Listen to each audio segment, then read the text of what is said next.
अल्हम्दुलिल्लाह अल्हम्दुलिल्लाहि नहमदुहु व नस्तईनुहु व नस्तगफिरुहु व नुअमिनु बिही व नतवक्कलु अलैहि। अम्मा बाद औज़ु बिल्लाहिस समीइल अलीम मिनश शैतानिर रजीम। बिस्मिल्लाहिर रहमानिर रहीम। वन नजमि इज़ा हवा मा ज़ल्ला साहिबुकुम व मा गवा व मा यंतिकु अनिल हवा इन हुवा इल्ला वह्युन यूहा। अल्लमहु शदीदुल कवा ज़ु मिर्रतिन फस्तवा व हुवा बिल उफ़ुक़िल आला सुम्मा दना फ़तदल्ला फ़कान क़ाब क़ौसैनि औ अदना। सदक़ल्लाहुल अज़ीम। नाज़रीन मोहतरम, इससे पहले हम वाक़या मिराज के हवाले से अपनी कुछ गुज़ारिशात पेश कर चुके हैं। अब हम इस वाक़या का दूसरा हिस्सा आपकी खिदमत में पेश कर रहे हैं। जब रसूलुल्लाह सल्लल्लाहु अलैहि वसल्लम मिराज के लिए गए तो वहाँ इस वाक़या में बहुत सी अल्लाह ताला की निशानियों का ज़हूर हुआ। तो इस वाक़ये में एक तो ये मसला पेश आया कि रसूलुल्लाह सल्लल्लाहु अलैहि वसल्लम का शक सदर का मामला बना। तो अल्लाह के हुक्म के मुताबिक रसूलुल्लाह सल्लल्लाहु अलैहि वसल्लम का सीना चाक किया गया और उसके बाद ये नहीं समझ लें कि रसूलुल्लाह सल्लल्लाहु अलैहि वसल्लम का एक ऑपरेशन किया गया। तो रसूलुल्लाह सल्लल्लाहु अलैहि वसल्लम को इस दौरान उनके दिल से जो गैर ज़रूरी चीज़ें होती हैं इंसान में, मसलन गुस्सा, कीना, नफ़रत, अदावत, बुग़्ज़, हसद, ये सारी चीज़ें निकाल दी गई। तो इसको आब ज़मज़म और जन्नत के साफ़ पानी से धोया गया। तो उसकी जगह पर आप सल्लल्लाहु अलैहि वसल्लम का जो सीना था, जो दिल था, उसको इल्म व हिकमत के नूर से, रसालत के नूर से भर दिया गया। मोहब्बत, जोश, इल्म और हिल्म से भर दिया गया। तो उसके बाद रसूलुल्लाह सल्लल्लाहु अलैहि वसल्लम जब मिराज पर गए तो उस सफ़रे मिराज में रसूलुल्लाह सल्लल्लाहु अलैहि वसल्लम को दूध और शराब पेश की गई। तो इन दोनों में से अल्लाह के रसूल सल्लल्लाहु अलैहि वसल्लम ने दूध को पसंद फरमाया। तो आप सल्लल्लाहु अलैहि वसल्लम को ये बताया गया कि आपने फ़ितरत के मुताबिक चूज़ किया है, यानी ये जो आपने दूध को पसंद फरमाया है, दूध को नोश फरमाया है, तो आपने फ़ितरत की राह पा ली है। अगर बिलफ़र्ज़ आप शराब को पसंद करते तो इससे आपकी उम्मत जो थी वो गुमराह हो जाती। तो इस तरह रसूलुल्लाह सल्लल्लाहु अलैहि वसल्लम फरमाते हैं कि मैंने जन्नत में 4 नहरें देखी हैं, 2 ज़ाहरी है और 2 बातनी हैं। जो ज़ाहरी नहरें हैं उनमें एक नील है और एक फ़रात है, जिसे दरिया नील और जिसे दरिया फ़रात कहा जाता है। दरिया नील मिस्र में बहता है और दरिया फ़रात इराक़ में बहता है। तो ये दोनों इन दोनों का ज़िक्र जो है ये मिराज के सफ़र में अल्लाह के रसूल सल्लल्लाहु अलैहि वसल्लम ने इसका ज़िक्र किया है। तो बाज़ लोग कहते हैं कि इसका जो मामला है, इसका मतलब ये है कि ये दो दरिया हैं, ये आसमान से आते हैं। हालांकि ऐसी कोई चीज़ नहीं है, इसका मंबा आसमान में नहीं है, ये दुनिया से ही शुरू होते हैं और दुनिया ही में ख़त्म होते हैं। जो इनका ज़िक्र वाक़या मिराज के साथ ज़िक्र किया गया है, तो उसका मतलब सिर्फ़ ये है कि रसूलुल्लाह सल्लल्लाहु अलैहि वसल्लम को बताया गया है कि आपका जो दीन है वो इन्हीं 2 दरियाओं के आसपास से निकलेगा, फलेगा, फूलेगा और यहीं से तरक्की पाएगा और उसके बाद पूरी दुनिया पे छा जाएगा और यहाँ के रहने वाले लोग नस्ल दर नस्ल जो है वो मुसलमान होंगे और रहेंगे। तो अल्हम्दुलिल्लाह बिल्कुल ऐसा ही हुआ और अभी तक हो रहा है। उसके बाद आप सल्लल्लाहु अलैहि वसल्लम ने जहन्नम का जो दरोगा है, जिसका नाम मालिक है, उसको भी देखा। उसके बारे में ये बताया जाता है कि वो बोला है, गूंगा है और जब से वो पैदा हुआ है वो ना किसी से उसने कलाम की है, ना उसने किसी की बात का कोई जवाब दिया है, ना उसके चेहरे पे कभी कोई खुशी आई है, ना उसके चेहरे पे कभी कोई गम के आसार नज़र हुए। उसका जो चेहरा है वो बिल्कुल सपाट है।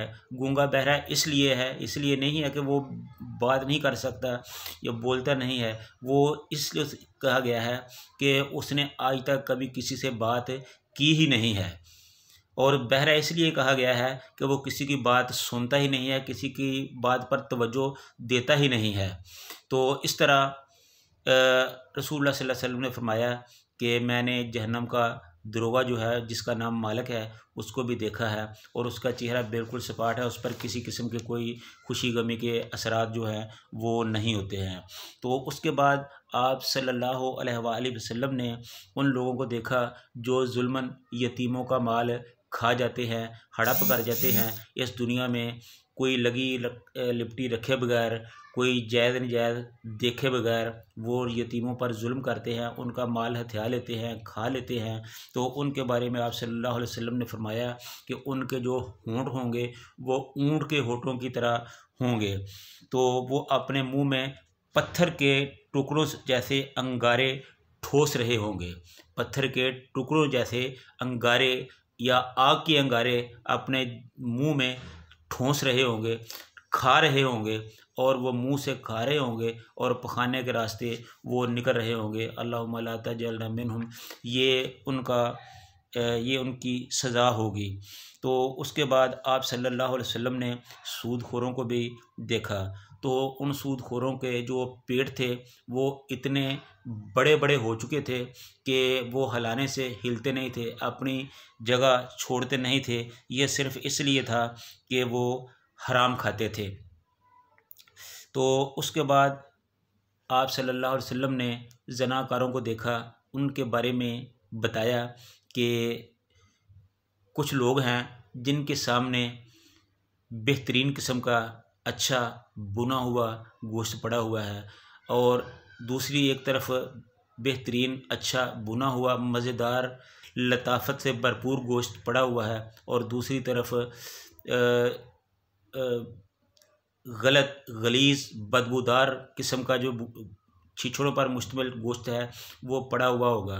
तो वो बदकिस्मती से जो गलत गलीज़ बदबूदार और बुसा हुआ जो गोश्त होगा उसको खा रहे होंगे, और जो अच्छा होगा उसकी तरफ वो देखेंगे भी नहीं। तो ये ज़नाकारों की निशानी है कि जो ज़नाकार मर्द है वो अपनी बीवी को छोड़कर बाहर देखता है, अच्छी चीज़ को छोड़कर बुरी चीज़ को अपनाता है। इसी तरह जो औरतें हैं वो अपने खामद को छोड़कर बाहर की तरफ रुख करती हैं। तो उनके बारे में भी यही बताया गया है कि वो अच्छी चीज़ को छोड़कर बुरी चीज़ का इंतखाब करती हैं। तो क़यामत के दिन उनका ये हाल होगा कि वो जहन्नम में इस हालत में होंगे कि उनके साथ एक तरफ अच्छी खूबसूरत ग़िज़ाएँ पड़ी होंगी, वो उनको छोड़कर बुरी बुरी चीज़ों का इंतखाब कर रहे होंगे, बुरी बुरी चीज़ें जो हैं उसको खा रहे होंगे। तो इस तरह रसूलुल्लाह सल्लल्लाहु अलैहि वसल्लम ने जन्नत और दोज़ख के हालात बताए। तो जब रसूलुल्लाह सल्लम आसमान पर जा रहे थे और जब वापस आ रहे थे तो रास्ते में उन्होंने बाज़ निशानियाँ देखीं, और उनका बताने का मकसद सिर्फ़ ये था कि लोगों को बताया जाए। उन्होंने निशानदेही की कि मैं फ़लाँ जगह पर फ़लाँ लोगों का काफ़िला देखा है, और फ़लाँ काफ़िले में फ़लाँ ऊँट जो था वो इस हालत में था, और फ़लाँ ऊँट जो था वो इस हालत में था, और मैंने एक ऐसा काफ़िला देखा जिसके लोग सोए हुए थे और उनका पानी था वो ढका हुआ था। तो मैंने रात के वक़्त रुक कर उस काफ़िले में जाकर उनका जो ढका हुआ पानी था उधर उनसे पानी पिया, और फिर उनको उसी तरह बर्तन से ढक दिया, और फिर हम वहाँ से चले आए। तो ये बातें जब सुबह हुई तो उन काफ़िला वालों ने इन चीज़ों की तस्दीक की। तो ये सारी चीज़ें जब काफ़िरों के सामने पेश की गईं तो उन्होंने इन निशानियों को देखते हुए भी इस चीज़ का इनकार किया। फिर उसके बाद जब रसूलुल्लाह सल्लल्लाहु अलैहि वसल्लम ने कहा कि मैं बैतुल मुक़द्दस में भी गया हूँ और मैंने आसमानों की सैर भी की है, तो उनसे और तो कुछ ना बना, लेकिन उन्होंने रसूलुल्लाह सल्लल्लाहु अलैहि वसल्लम की बात को जुटलाने की खातिर ये कहा कि अगर आप बैतुल मुक़द्दस में गए हैं तो फिर हमें बताया जाए कि बैतुल मुक़द्दस के दरवाज़े कितने हैं, बैतुल मुक़द्दस की खिड़कियां कितनी हैं, बैतुल मुक़द्दस का महल वक़ू क्या है। तो हालांकि ये एक गैर फितरी सी बात है, जब आप किसी के अपने अजीज़ के घर जाते हैं, दोस्त के घर जाते हैं, तो वहाँ जाते तो ज़रूर हैं लेकिन उनकी चीज़ों को तो नहीं देखते। ये तो नहीं देखते कि इसके घर में कितने दरवाजे हैं, इसके घर में कितने कमरे हैं, इसके घर में कितनी खिड़कियाँ लगी हुई हैं। तो जाते तो ज़रूर हैं लेकिन देखते तो नहीं हैं। तो इस तरह रसूलुल्लाह सल्लल्लाहु अलैहि वसल्लम ने बैतुल मुक़द्दस को देखा तो ज़रूर, विज़िट तो किया था, लेकिन ये सारी चीज़ें गिनी तो नहीं थी। आप सल्लल्लाहु अलैहि वसल्लम उनकी इस मुतालबे पे थोड़ा सा परेशान हुए, लेकिन अल्लाह ताला ने अपने महबूब सल्लल्लाहु अलैहि वसल्लम की परेशानी को इस तरह दूर किया कि बैतुल मुक़द्दस को उठाकर आप सल्लल्लाहु अलैहि वसल्लम की आंखों के सामने कर दिया। तो फिर वो काफ़िर रसूलुल्लाह सल्लल्लाहु अलैहि वसल्लम से सवाल कर रहे थे और आप सल्लल्लाहु अलैहि वसल्लम उनको ये सारी चीज़ें बता रहे थे कि बैतुल मुक़द्दस के कितने दरवाज़े हैं, कितनी खिड़कियां हैं, कितने रोशनदान हैं, या ये सारी चीज़ें जो थी वो जो भी काफ़िर पूछ रहे थे आप सल्लल्लाहु अलैहि वसल्लम उसको बता रहे थे। लेकिन इतनी सारी सामने और हकीकत देखकर भी वो लोग टस से मस ना हुए, बल्कि उन्होंने अपनी तकज़ीब को और सख्त कर दिया, जटलाने के की रवश को, पर वो और ज़्यादा मजबूत हो गए। और इसी तरह दूसरे एक वाक़या ऐसा तरह पेश आया कि जब रसूलुल्लाह सल्लल्लाहु अलैहि वसल्लम ने सुबह उठकर अपना वाक़या मिराज को लोगों के सामने पेश किया तो अबू जेल जो था वो सुनकर हंसा, मजाक किया और वो भागा भागा हज़रत अबू बकर सिद्दीक़ रज़ी अल्लाह ताला अन्हो के पास आया और कहा कि अबू बकर, मुझे ये बताओ कि कोई आदमी रात के एक हिस्से में बैतुल मुक़द्दस में क्या जा सकता है और फिर वहाँ से जाके वापस आ सकता है। तो हज़रत अबू बकर सिद्दीक़ ने कहा कि नहीं, ये मुमकिन नहीं है। तो फिर उसने कहा कि अबू बकर, ये बताओ कि क्या कोई आदमी अगर ये कहे कि वो रात के वक़्त आसमान पे गया और रातों रात ही फिर वापस भी आ गया और उसने जन्नत और दोज़ख की सैर भी की है, तो क्या ये मुमकिन है? तो हज़रत अबू बकर सिद्दीक़ रज़ी अल्लाह तआला ने कहा कि बज़ाहिर ये मुमकिन नहीं है, जो असल बात है वो तू मुझे बता। तो फिर उसने कहा कि तुम्हारे साहिब यानी मोहम्मद सल्लल्लाहु अलैहि वसल्लम ये दावा करते हैं कि मैंने रात के कुछ हिस्से में बैतुल मुक़द्दस देखा है और आसमान की सैर भी की है। तो हज़रत अबू बकर सिद्दीक़ रज़ी अल्लाह तआला अन्हु ने फ़ौरन ही बरजस्ता जवाब दिया, और क्या ही जवाब है, ये सोने के पानी के साथ लिखने के काबिल है। उन्होंने कहा कि ए अबू जहल, ये तू क्या कहता है? हाँ ठीक है कि इंसानी अकल इन चीज़ों को नहीं मानती, ये बातें इंसान की अकल फ़हम शऊर में नहीं आती, लेकिन अगर ये बातें मेरे महबूब हज़रत मोहम्मद सल्लल्लाहु अलैहि वसल्लम ने की हैं तो फिर उन्होंने बिल्कुल सही की है। अगर उन्होंने ये कहा है तो मैं उसकी तस्दीक करता हूँ, आमन्ना व सद्दक़ना, मैं उस की तस्दीक भी करता हूँ और उस पर ईमान भी लाता हूँ। क्यों कि रसूलुल्लाह सल्लल्लाहु अलैहि वसल्लम कोई बात, ऐसी बात कह ही नहीं सकते जो गलत हो, उनकी ज़बान से कोई गलत बात निकल ही नहीं सकती। अगर अल्लाह के रसूल सल्लल्लाहु अलैहि वसल्लम ने ये फ़रमाया है तो ये यकीनन सच है, ये हकीकत है, मैं इसकी तस्दीक करता हूँ। तो जब रसूलुल्लाह सल्लल्लाहु अलैहि वसल्लम को इस बात का पता चला तो आप सल्लल्लाहु अलैहि वसल्लम ने इस मौका पर हज़रत अबू बकर सिद्दीक़ रज़ी अल्लाह तआला अन्हु को सिद्दीक़ का लक़ब अता किया। पहले वो सिर्फ़ अबू बकर थे, फिर वो अबू बकर सिद्दीक़ हो गए। तो ये मिराज के कुछ वाक़यात थे जो आपके गोशोगुज़ार किए गए हैं, आपके सामने पेश किए गए हैं। तो अल्लाह ताला से दुआ है कि अल्लाह ताला हमें रसूलुल्लाह सल्लल्लाहु अलैहि वसल्लम के उसवा हसना पर, उनकी सुन्नतों पर, उनके तरीक़े पर चलने की तौफ़ीक़ अता फ़रमाए। व आखिरु दावाना अनिल हम्दुलिल्लाहि रब्बिल आलमीन।